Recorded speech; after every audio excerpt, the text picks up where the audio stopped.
আসসালামু আলাইকুম রহমতুল্লাহি ওবারাকাতুহ। প্রিয় দিনী ভাই ও বোনেরা, আজ আমরা সূরাতুল কুরাইশিন মাক্কিয়াহ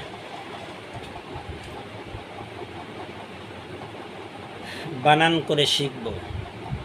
আল্লাহ তাআলা আপনাকে আমাকে সঠিকভাবে যেভাবে আল্লাহ তাআলা হুকুম করেছেন, ওয়ারাত্তিলিল কুরআনা তারতিলা, কোরআন শরীফ তারতিল তাজবিদের সঙ্গে পড়ার কথা বলেছেন। আল্লাহ তাআলা আপনাকে আমাকে সহি শুদ্ধ করে কোরআন শরীফ পড়ে সহি শুদ্ধভাবে নামাজ আদায় করার তৌফিক দান করুন, আমিন। প্রিয় দিনী ভাই ও বোনেরা, আমার কোরআন শরীফ পড়তে, সূরা কিরাত সহি করে পড়তে হয়তোবা শয়তান বাধা দিবে, আপনাকে হাতে ধরে বাধা দিবে না, মনের ভিতর